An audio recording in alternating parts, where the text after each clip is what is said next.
사무엘상 25장 10절에서 17절 그리고 연이어서 21절에서 22절까지 함께 교독하시도록 하겠습니다. 사무엘상 25장 10절에서 17절, 21절에서 22절입니다. 제가 한 절 읽고 여러분 한 절 읽고 교독하시겠습니다. 제가 먼저 10절을 봅니다. 나발이 다윗의 사환들에게 대답하여 이르되 다윗은 누구며 이새의 아들은 누구냐? 요즘에 각기 주인에게서 억지로 떠나는 종이 많도다. 내가 어찌 내 떡과 물과 내 양털 깎는 자를 위하여 잡은 고기를 가져다가 어디서 왔는지도 알지 못하는 자들에게 주겠느냐 한지라. 이에 다윗의 소년들이 돌아서 자기 길로 행하여 돌아와 이 모든 말을 그에게 전하매 다윗이 자기 사람들에게 이르되 너희는 각기 칼을 차라 하니 각기 칼을 차매 다윗도 자기 칼을 차고 400명 가량은 데리고 올라가고 200명은 소유물 곁에 있게 하니라. 하인들 가운데 하나가 나발의 아내 아비가일에게 말하여 이르되 다윗이 우리 주인에게 문안하러 광야에서 전령들을 보냈거늘 주인이 그들을 모욕하였나이다. 우리가 들에 있어 그들과 상종할 동안에 그 사람들이 우리를 매우 선대하였으므로 우리가 다치거나 잃은 것이 없었으니 우리가 양을 지키는 동안에 그들이 우리와 함께 있어 밤낮 우리에게 담이 되었음이라. 그런즉 이제 당신은 어떻게 할지를 알아 생각하실지니 이는 다윗이 우리 주인과 주인의 온 집을 해하기로 결정하였음이니이다. 주인은 불량한 사람이라 더불어 말할 수 없나이다 하는지라. 21절입니다. 다윗이 이미 말하기를 내가 이자의 소유물을 광야에서 지켜 그 모든 것을 하나도 손실이 없게 한 것이 진실로 허사라. 그가 악으로 나의 선을 갚는도다. 내가 그에게 속한 모든 남자 가운데 한 사람이라도 아침까지 남겨두면 하나님은 다윗에게 벌을 내리시고 또 내리시기를 원하노라 하였더라. 아멘. 다음 세대 팀 광고가 잠시 되었었는데요. 주보에 보시면 교회 홈페이지에 오셔서 주보를 보셔도 되고 또 이제 종이 주보는 저희가 이제 어르신들이나 꼭 필요하신 분들 위해서 아주 소량만 저희가 인쇄를 해서 필경대 위에 입구에 놓아 두니까요. 그걸 좀 참고하셔도 됩니다. 그래서 우리 여름 사역 다음 세대 사역에 대해서 여러분 기도해 주시고요. 좀 두 가지를 기도해 주시면 좋겠습니다. 가장 먼저는 우리가 늘 기도하는 겁니다. 우리 아이들이 여름 사역을 통해서 예수님 인격적으로 한번 만나게 해달라고 여러분 꼭 기도해 주시면 너무너무 감사하겠습니다. 예수 그리스도를 인격적으로 만나면 놀라운 일이 일어납니다. 그래서 우리 아이들 꼭 만나게 기도해 주시고 두 번째도 못지않게 기도해 주셨으면 좋겠습니다. 뭐냐면 더 사랑교회에서 이렇게 같이 신앙생활 하잖아요. 아이들이 평생 동력자가 되게 해달라고. 이 아이들끼리 평생 동력자가 되어서 언제든 나이가 들었어도 서로 편하게 연락하고 또 영적인 고민이 있으면 편하게 만나고 그렇게 할 수 있는 정말 평생 친구들이 되게 해달라고. 영육 간의 친구들이 되게 해달라고 여러분 이 두 가지 기도 제목으로 기도해 주시면 참 감사하겠습니다. 말씀을 듣기 전에 기도 한번 하겠습니다. 기도하십시다. 하나님 아버지, 성령 하나님, 이곳에 임재하여 계신 줄 믿습니다. 말씀을 전하는 저나 또 말씀을 듣기 위해서 영혼의 길을 쫑긋 세우고 있는 우리 지체들이나 주께서 역사해 주시기를 간절히 소원합니다. 성령 하나님께서 소통되게 하시고 들리게 하시고 깨달아지게 하여 주시기를 소원하오니 하나님 우리 모두를 긍휼히 여겨 주시옵소서. 아버지의 말씀이 들림으로 살아나게 하시고 용기를 얻게 하시고 격려받게 하셔서 하나님 이 말씀이 나와 우리 가정을 살려내는 귀한 역사가 일어날 수 있도록 아버지 말씀으로 역사하여 주시옵소서. 오늘 귀한 시간 하나님 시간과 마음을 들여 이 자리에 나온 사랑하는 모든 예배자들 한 사람도 놓치지 마시고 주님 손잡아 주시고 안아주셔서 예수 안에 있는 평안과 예수 안에 있는 치료가 치유됨이 하나님 경험되는 오늘 이 시간 될 수 있도록 주여 역사하여 주시옵소서. 예수 그리스도 이름으로 기도드렸습니다. 아멘. 제가 목사가 된다고 했을 때 저희 어머니가 살짝 실망하셔서 이런 말을 하신 적이 있습니다. 왜 그런 말을 했냐면 너보다는 동생이 목사가 돼야 되는데 네가 목사가 돼서 좀 아쉽다 이러시더라고요. 왜 그랬냐면 동생이 공부를 조금 더 잘했습니다.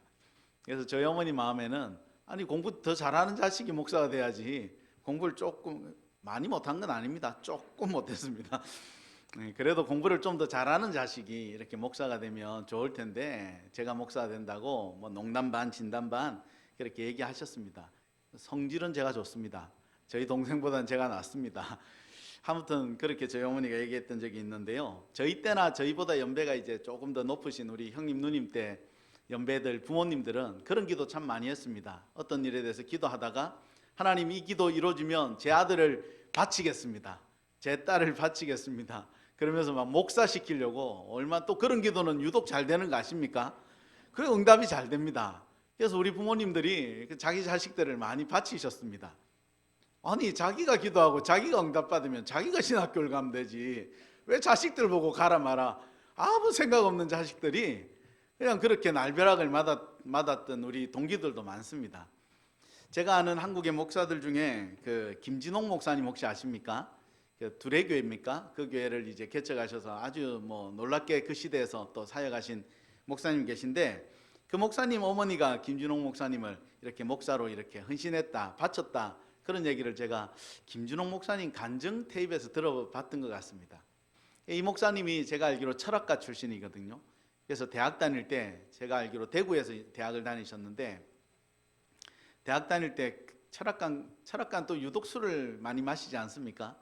술을 마시고 집에 들어오면 그 당시에 집은 화장실이 그 수도꼭지가 집안에 없었습니다. 다 아시죠? 시멘트로 이렇게 밖에다가 이렇게 발라가지고 그럼 밖에서 이제 수도꼭지를 쓰게 했죠.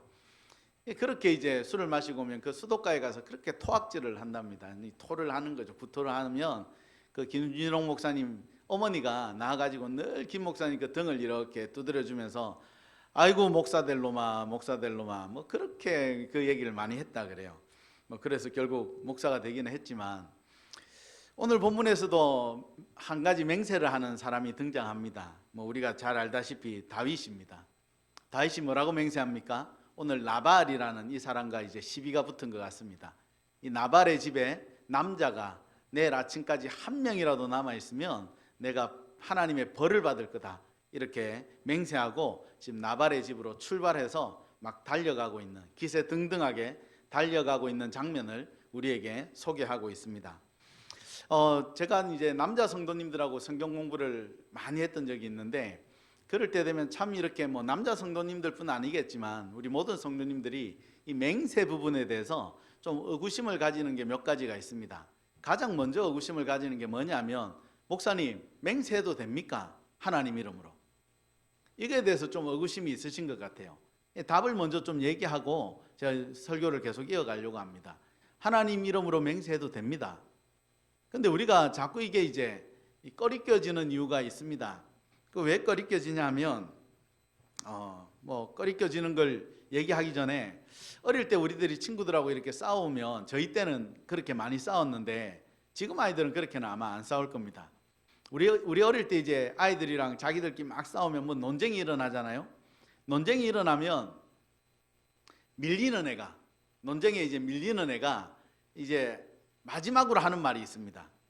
이 친구한테 뭐라고 하는지 혹시 기억나십니까? 우리 아빠가 그랬거든. 우리 아빠가 나한테 그랬거든. 우리 아빠가 얘기해 준 거거든. 그렇게 얘기합니다. 왜 그 아이가 그렇게 얘기할까요? 자기가 알고 있는 최고 권위자가 아빠기 때문입니다. 자기가 알고 있는 최고의 권위자가 그리고 신뢰하는 사람이 아빠기 때문에 아빠가 말한 말은 동일하게 최고의 권위가 있는 거죠. 그래서 친구하고 막 논쟁을 하다가 밀리면 우리 아빠가 그랬다고, 우리 아빠가 나한테 그랬다면서 끝까지 그렇게 우겨댑니다. 신뢰와 권위가 아빠께 있는 거죠. 그렇기 때문에 하나님의 이름으로 맹세하셔도 됩니다. 왜요? 우리가 알고 있는 최고 권위자는 누구십니까? 하나님이시기 때문이죠. 우리가 신뢰하는 최고의 대상이 누굽니까? 하나님이시죠. 하나님이 우리의 최고의 대상이시고 신뢰의 대상이고 최고 권위자이기 때문에 하나님 이름으로 맹세하시는 것 괜찮습니다. 그런데 두 가지를 유념하셔야 됩니다. 첫 번째는 헛맹세를 하시면 안 됩니다. 헛된 맹세를 하시면 안 됩니다. 어떤 종류가 헛된 맹세냐면 순간의 위기를 넘기기 위해서 하나님의 이름을 도용하는 겁니다. 그 헛된 맹세입니다. 두 번째 어떤 헛된 맹세가 있냐면 자신의 욕심을 이루기 위해서 하나님의 이름을 도용하는 겁니다. 이 모든 것은 헛된 맹세입니다. 그래서 헛된 맹세를 하시면 안 되고, 두 번째는 맹세했으면 지키셔야 합니다. 그게 유익하다라고 성경은 우리에게 얘기합니다. 마태복음에 보면 5장 33절에 이렇게 나옵니다. 제가 읽어드릴게요. 또 옛사람에게 말한 바 헛맹세를 하지 말라. 내 맹세한 것을 주께 지키라. 여기서도 두 가지를 얘기하죠. 헛맹세, 헛된 맹세 하지 마라. 맹세를 했으면 어떻게 하라? 지켜야 된다.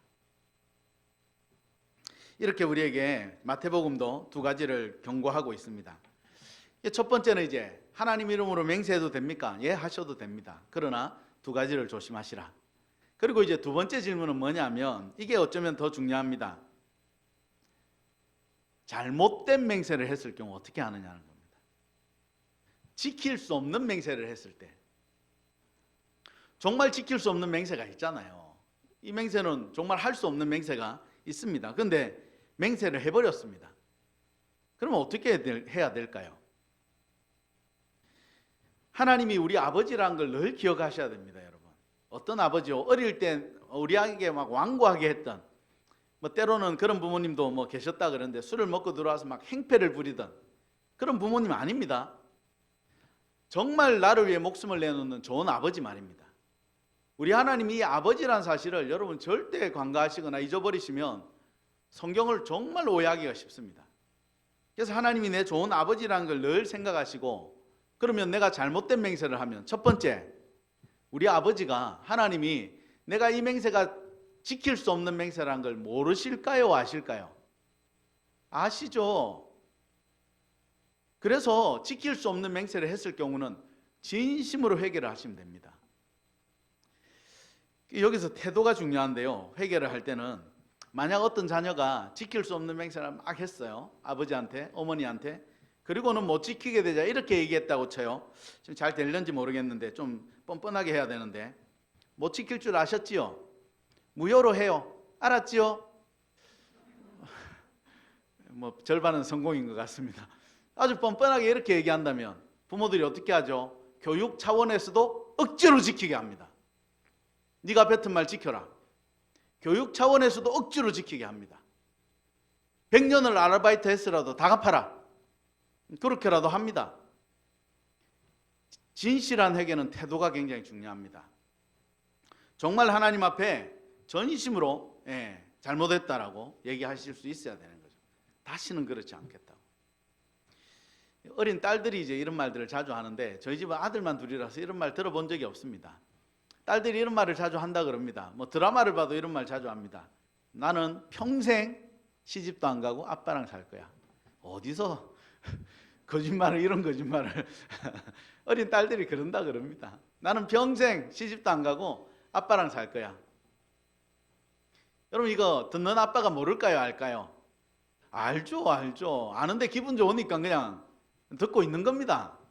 그러다가 이 아이가 이제 고등학교를 졸업하고 대학을 졸업하고 직장생활을 하다가 뭐 대학 때도 뭐 결혼도 해도 되지만, 어쨌든 나이가 들어서 이제 결혼할 때가 돼서 어떤 시커먼 애를 하나 데려오더니 아빠 결혼할 사람이에요. 이러자 아빠가 그냥 눈에 쌍심지를 켜고 법대로 하자. 네 어릴 때 맹세한 게 100번이 넘는다. 내 녹음도 해놨다. 못 간다 너. 죽어도 못 보내. 그런 아빠가 없습니다. 먼저 이 남자가 우리 딸을 잘 사랑할 건지, 어떤 좀 그런 사랑에 책임을 질 수 있는 능력은 되는지 검증하시겠죠. 그러다 검증이 잘 되었습니다. 이 남자에 맡길만 합니다. 그럼 어떻게 하십니까? 결혼 자금도 대주십니다. 그리고 결혼식 날 같이 입장도 해주십니다. 그리고 사위랑 딸이 인사할 때 눈물도 흘려주십니다. 이게 무슨 일입니까? 어릴 때 딸이 그렇게 맹세했는데 시집도 안 갈 거야. 아빠랑 평생 살 거야. 그것도 또 아빠가 좋아하고 받았는데 그 말들을 전부 뭐 법대로 하자, 안 된다. 그렇게 하는 아빠가 없지 않습니까? 지키지 못할 맹세라는 거 압니다. 그리고 그것을 지키지 못했을 때 죄송한 마음을 가지고 아빠에게, 부모에게 요청을 하면 부모들이 어떻게 할까요? 오히려 도와주지요. 어떻게든 잘 살도록 도와주는 거 아닙니까? 여러분, 잘못된 맹세는 어떻게 하면 된다? 진심으로 회개하시면 됩니다. 그리고 빨리 돌이키시면 됩니다. 근데 구약에 보면 이 잘못된 맹세 때문에 본인도 가문도 망했던 사람이 한 명 있습니다. 그 사람의 이름이 입다입니다. 사사 입다. 사사기에 등장하지요. 사사기 11장 31절입니다. 11장 31절에 제가 읽어드릴게요. 내가 암몬 자손에게 평안히 돌아올 때에 누구든지 내 집 문에서 나와서 나를 영접하는 그는 여호와께 돌릴 것이니 내가 그를 번제물로 드리겠나이다 하니라. 이스라엘이 암몬 족속과 전쟁을 치르게 되었습니다. 전쟁을 치르면서 입다를 사령관으로 청빙합니다. 그래서 입다가 이스라엘군의 사령관이 됩니다. 그리고 암몬 족속과 지금 전쟁하러 나가면서 하는 말입니다. 나로 하여금 승리케 하시면 우리 집에 돌아왔을 때에 가장 먼저 나오는 그것, 이게 사람을 가리키는 대명사가 아닙니다. 뭐든 먼저 나오는 그것을 하나님께 번제물로 드리겠습니다 라고 그렇게 하고 돌아갑니다. 전쟁을 하러 가지요. 아까 말씀드렸죠. 이런 맹세를 하면 응답이 잘 된다고요. 이긴다니까. 여러분, 입다라는 인물이 암몬 족속에 이깁니다. 이스라엘이 대성을 거두지요. 그리고 본인 집으로 돌아옵니다. 이제 문제가 발생합니다. 사사기 11장 34절입니다. 입다가 미스바에 있는 자기 집에 이를 때에 보라, 그의 딸이 소굴을 잡고 춤추며 나와서 영접하니 이는 그의 무남동녀라. 형제 여러분, 집에서 소통을 잘 하셔야 돼요. 여보, 내가 이런 맹세를 했으니 내가 승리하고 돌아올 때는 소 한 마리를 먼저 내보내시오. 이렇게 소통을 해야죠. 우리 형제들이 가끔 저랑 이렇게 얘기하다 보면 그런 얘기 하세요. 목사님, 집에 가서 꼭 말을 해야 합니까? 자매들이 말입니다. 남편이 이렇게 하면 그냥 알아서 해야지, 뭐 이런 뜻인 것 같아요. 목사님, 꼭 말을 해야 합니까? 이러면 제가 숨도 안 쉬고 얘기합니다. 말을 해야 알지요? 제가 얘기합니다. 말을 해야 알지요. 말을 안 하는데 어떻게 압니까? 형제들은 집에서 소통을 잘할 필요가 있습니다. 입다를 통해서 배우는 첫 번째 교훈, 소통 잘하자. 문제가 발생했습니다. 딸이 나왔습니다. 딸이 죽게 되었습니다. 무남동녀랍니다. 소나 양이나 비둘기라도 먼저 뛰어나왔으면 됐을 텐데 이 딸이 먼저 나와버렸습니다. 이 집엔 강아지는 안 키운 모양입니다. 강아지가 먼저 나올 텐데. 자, 여기서 이제 우리가 질문이 생깁니다. 이 맹세를 지켜야 합니까? 여러분 어떻습니까? 이 맹세를 지켜야 합니까? 성경은 이에 대해 침묵합니다. 참 이 부분도 좀 아이러니합니다. 왜 침묵하실까? 하나님 하지 마라 그러면 되는데 침묵합니다. 이게 사사시대잖아요. 자기 소견에 옳은 대로 사는 시대잖아요. 그러면 지금 이 입다가 맹세한 맹세를 하나님 기뻐하실까요? 기뻐하지 않습니다. 하나님은 이 시대에 인신제사, 사람제사 금지시키셨습니다. 사람제사 하지 말라 그랬습니다. 그리고 이 인신제사, 사람제사는 이방인들이 하던 제사입니다. 이방신들, 자기들의 우상에게 할 때에 숯불을 피워놓고 사람을 지나가게 하면서 불태워 죽였습니다. 인신제사 하나님이 하지 마라 그랬습니다. 그런데 자기 마음대로 지금 맹세하고 있는 겁니다. 지키지도 못할 맹세, 했어도 안 되는 맹세를 입다가 하고 있는 거지요. 이 맹세 안 지켜도 됩니까? 예, 안 지켜도 됩니다. 하나님 싫어하시는 겁니다. 그렇지만 뭘 해야 됩니까? 뭘 해야 되죠? 회개하시면 됩니다. 진심으로. 주님, 내가 하나님 뜻도 모르고 말씀도 모르고 그냥 하나님 그때 내가 나오는 대로 그냥 말했습니다. 죄송합니다. 하나님, 다시는 제가 하나님 뜻을 거스르는 이런 짓 하지 않겠습니다. 그렇게 하나님께 기도하면 되죠. 그리고 그 맹세는 그렇게 하나님 앞에서 처리하면 되는 겁니다. 하나님이 우리의 누구라고요? 좋은 아버지라고요. 좋은 아버지. 여러분, 오늘 사무엘상 25장에서도 다윗의 맹세가 나옵니다. 오늘 이 맹세는 어떤 맹세인지, 또 맹세를 통해서 일들은 어떻게 진행되는지를 살피며 은혜를 나누고자 합니다. 오늘 읽지는 않았지만 사무엘상 25장 1절에는 사무엘이 죽으니라는 말부터 나옵니다.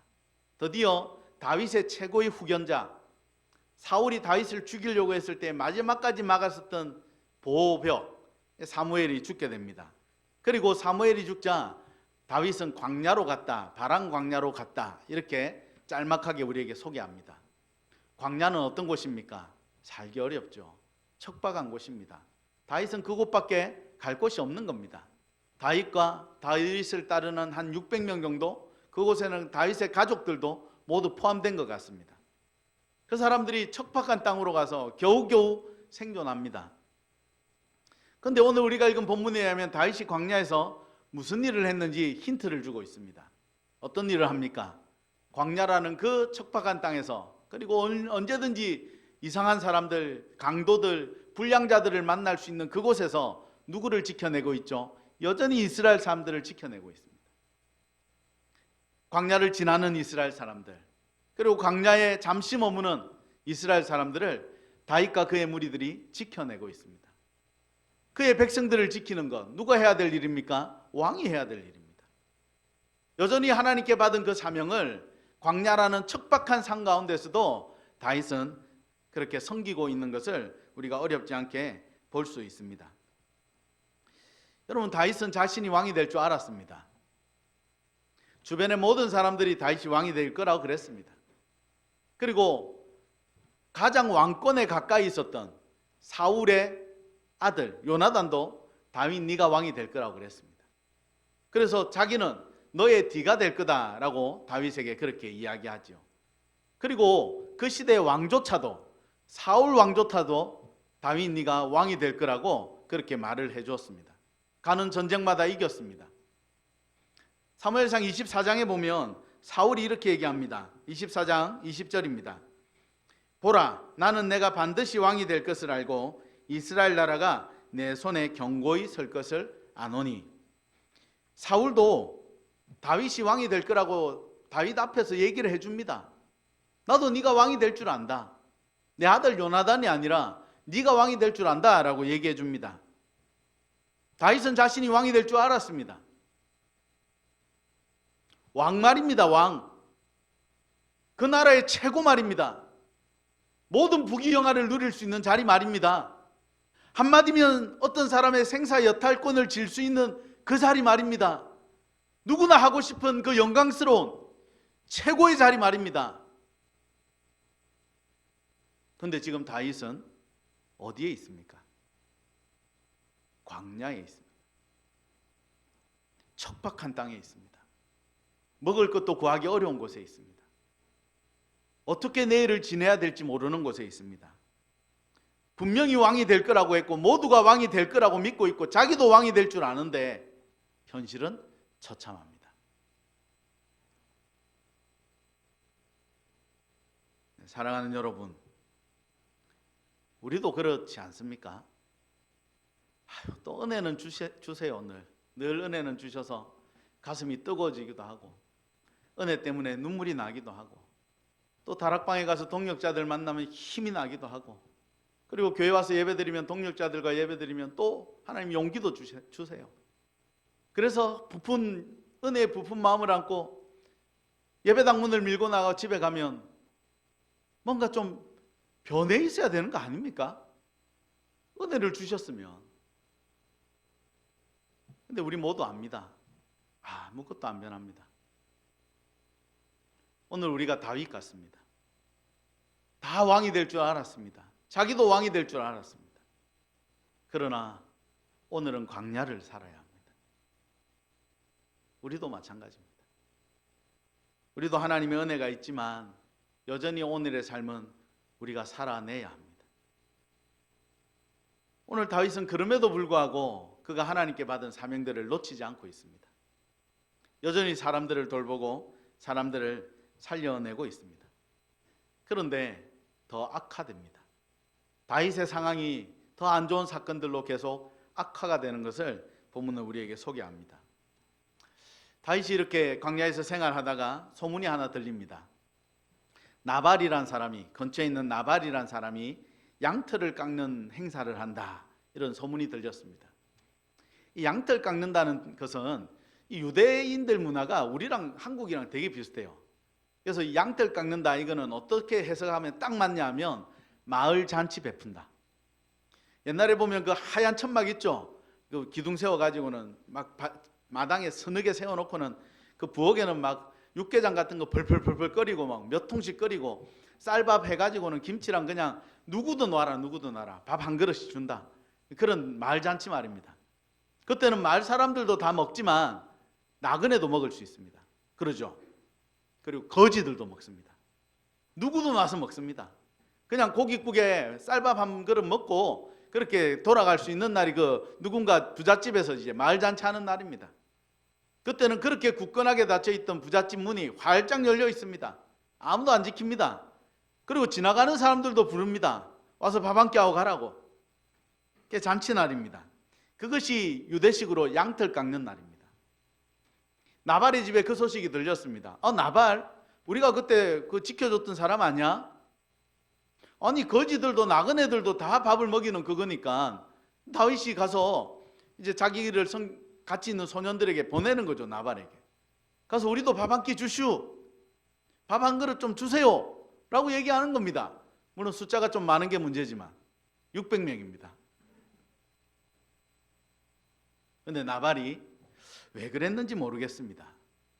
엄청 모욕합니다. 요즘은 주인에게서 억지로 도망간 종놈들이 있다더라. 다윗이 누구냐? 이새의 아들이 누구야? 도망친 종놈 아니야? 이제 이렇게 나옵니다. 저는 나발이 참 이해가 안 됩니다. 왜냐하면 이 사람은 사울의 신복이 아닙니다. 사울의 신복이었으면 아마 고발했을 겁니다. 사울에게.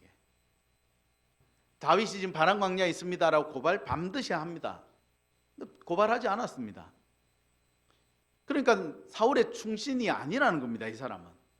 그리고 한 가지 더는 뭐냐면 다윗이 처음에 왕이 될 때 이스라엘 전체 12개 지파의 왕이 되는 게 아닙니다. 다윗이 유다 지파부터 왕이 됩니다.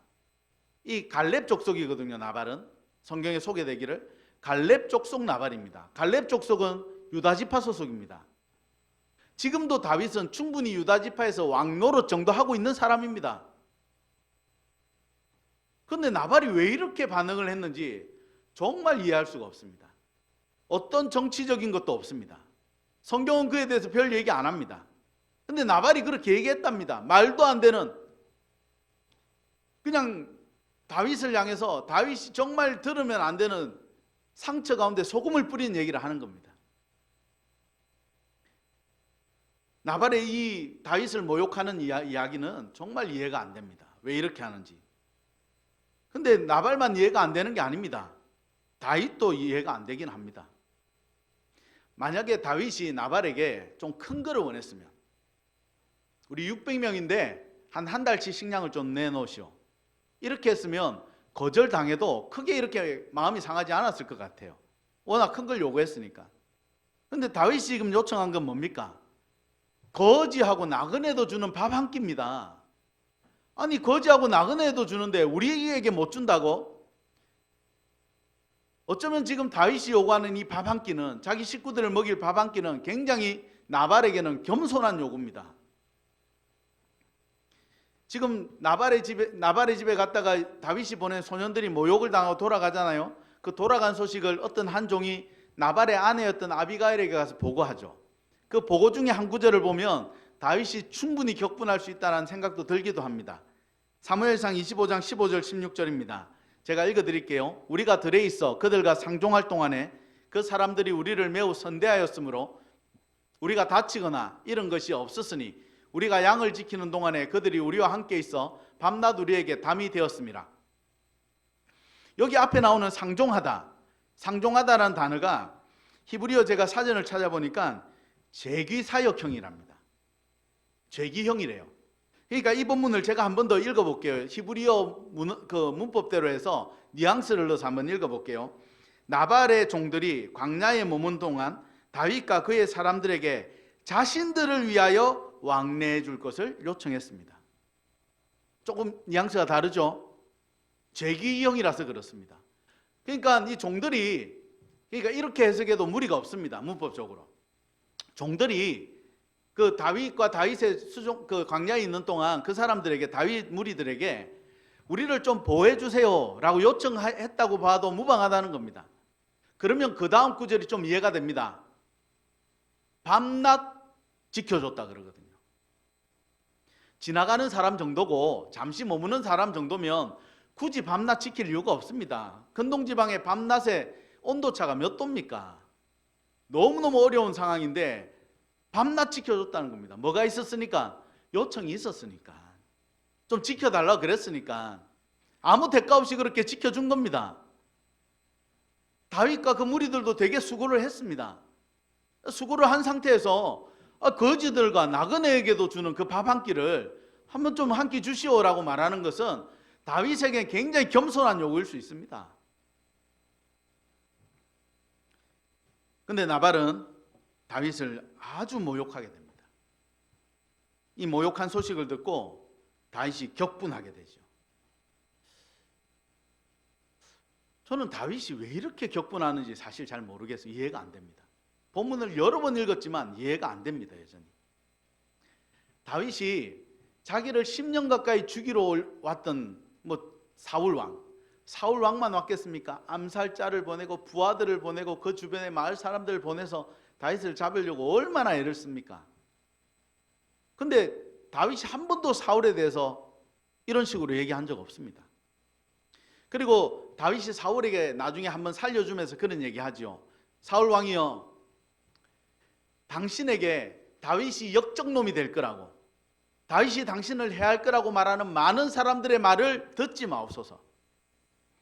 여러분, 우리가 조금만 들여다보면 사울과 사울의 왕조, 그 왕조를 통해서 많은 부귀영화를 누리는 많은 사람들이 있을 겁니다. 어떤 가문이 그럴 거고, 그리고 어떤 상가가 그럴 거고, 어떤 개인들이 사울이 왕이 됨으로 인해서 부귀영화를 누리는 사람들이 있을 겁니다. 아마 그 지파와 관계된 많은 것들이 있을 겁니다. 다윗이 왕이 되면 그 모든 부귀영화를 놓쳐야 되는 그런 사람들이 분명 많았을 겁니다. 지금 다윗의 말을 추론하자면 그런 많은 사람들이 사울에게 끝까지 뭐라 그럽니까? 다윗 저놈 나쁜 놈이라는 겁니다. 다윗 저 사람이 당신을 죽이려고 얼마나 애를 쓰고 있고, 다윗 저 사람이 당신을 죽이려고 얼마나 말도 안 되는 유언비어를 퍼뜨리고 있는지 아십니까? 이러면서 사울을 계속 충동하고 있었다는 겁니다. 왜냐하면 자기들의 유익을, 자기들의 부귀영화를 사울 때문에 얻고 있기 때문에 사울을 놓쳐서는 안 되기 때문입니다. 다윗 입장에서는 사울이 미운 것보다 그 밑에서 사울을 충동하고 있는 그 사람들이 더 미웠을 겁니다. 그런데도 불구하고 다윗은 그 사람들에게조차도 아무 말도 안 합니다. 근데 오늘 나발은요, 정말 저는 이해가 안 됩니다. 왜 나발에게 이러는 겁니까? 사울에게 보인 그 10년의 인내는 뭡니까? 사울을 충동하고 부추기는 그 많은 사람들을 향한 용서는 무엇입니까? 왜 다윗이 이러는 겁니까?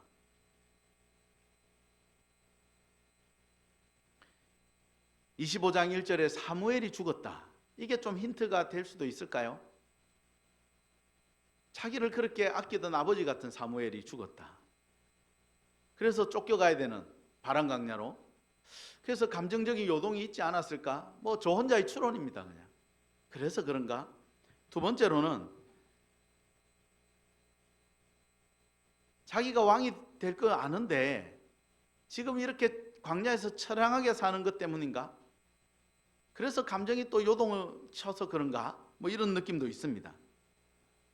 그리고 마지막으로는 이 나발이란 이 사람, 자기가 정말 뭐라고 해야 될까요? 상종할 수 없는, 감히 나에게 말도 못 붙일 만한 위치에 있는 사람이 자기를 그렇게 모욕했다는 그 자존심 상함, 그것 때문일까? 그리고 아까 말씀드렸듯이 유다 지파 사람이잖아요. 지금 자기가 왕같이 있는 그 지파의 사람인데 자기한테 그런 말을 했기 때문일까? 어쨌든 이유야 알 수 없지만 늘 하나님으로 충만히 있었던 다윗이 오늘은 혈기로 그냥 가득 차 있습니다. 자아로 그냥 가득 차 있습니다. 그러면서 내일 아침까지 내가 저 가문의 남자를 다 죽여버리겠다고 가고 있는 거죠. 사무엘상 25장 22절입니다. 다윗의 맹세가 나옵니다. 내가 그에게 속한 모든 남자 가운데 한 사람이라도 아침까지 남겨두면 하나님은 다윗에게 벌을 내리시고 또 내리시기를 원하노라 하였더라. 다윗이 이런 사람이 아니죠. 이런 사람 아닙니다. 늘 하나님으로 충만하려고 애를 썼고 그렇게 살아왔던 사람입니다. 그럼 여기서 다윗이 나발을 죽이면 왕권을 얻는데 치명적입니다. 왜냐하면 다윗은 선량한 시민을 죽인 적이 없습니다. 그래서 그의 왕권이 공고해지는 거거든요. 그렇게 400명의 부하를 데리고 나발의 집으로 향합니다. 여러분, 전투마입니다. 전투마. 말을 직접 보신 분이 있으십니까? 말을 직접 보고 온 사람들마다 얘기합니다. 진짜 크다고 말이. 그 앞에 서면 위압감을 느낀다고 그렇게 얘기하더라고요. 그리고 전투를 위해서 준비된 말이죠. 이 전투말을 400명이 타고 400마리의 말이 달려가고 있습니다. 아마 장관일 겁니다. 근데 그 앞에 누가 막았습니까? 나발의 아내가 막았습니다. 아비가일이라는 여자가 바짝 엎드리고 막았습니다. 그리고 오늘 우리가 읽었던 본문의 내용을 아비가일이 다윗에게 얘기합니다. 그 본문이 기니까 제가 좀 쉽게 요약해서 여러분에게 한번 읽어드릴게요. 아비가일이 지금 다윗에게 분노에 가득 차고 그냥 혈기로 풀풀 풍기면서 나발의 집으로 향하는 다윗에게 어떻게 얘기하는지 제가 조금 요약해서 여러분에게 읽어드리겠습니다. 한번 들어보십시오. 당신은 불량한 사람 나발과 상종할 정도의 사람이 아닙니다. 이런 불량한 사람은 하나님께서 혼내주실 것입니다. 그러니 다윗 당신은 이런 하찮은 일에 복수의 피를 손에 묻히지 마십시오. 당신의 원수들은 나발같이 될 것입니다. 골리앗을 죽인 것 같이 하나님께서 당신의 원수들에게 갚으실 것입니다.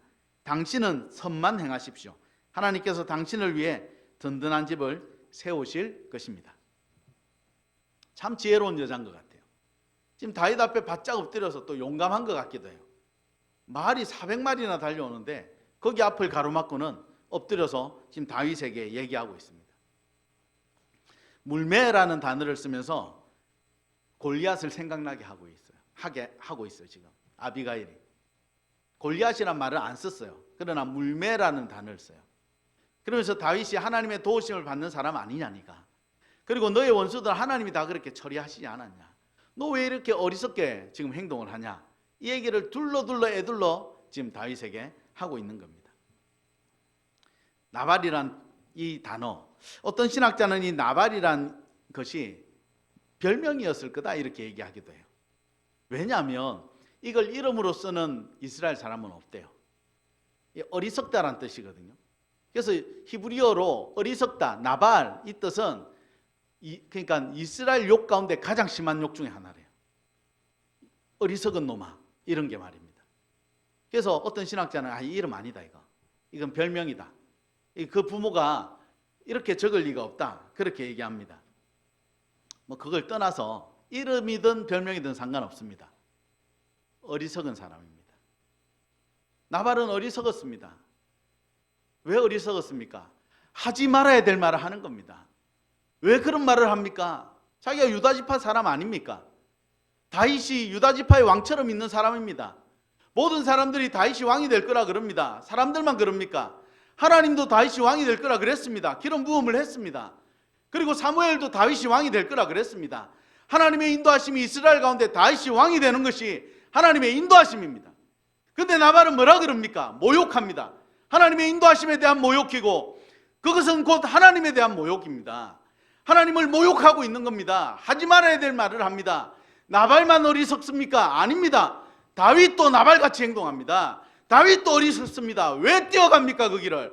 하나님께서 왕으로 삼아주셨고 너 왕이 될 거야. 조금만 기다려. 너 여전히 사역 잘하고 있잖아. 그런데 왜 지금 달려가는 거야? 너도 나발이다. 너도. 두 사람만 나발입니까? 두 사람만 어리석습니까? 여기 앉아있는 우리는 어떻습니까? 우리도 여전히 나발과 같이 행동하는 거 아닙니까? 하지 말아야 될 말하고 상처 입히지 말아야 될 사람에게 여전히 상처 입히고 내가 사랑하는 사람들에게라도 내 가족에게라도 내가 혈기가 일어나면 마음껏 상처 입히고 아무렇지도 않은 척 살아가는 우리도 나발 아닙니까? 또한 더불어 어떻습니까? 그런 소리 들었다고 죽이고자 달려드는 것 또한 우리들 아닙니까?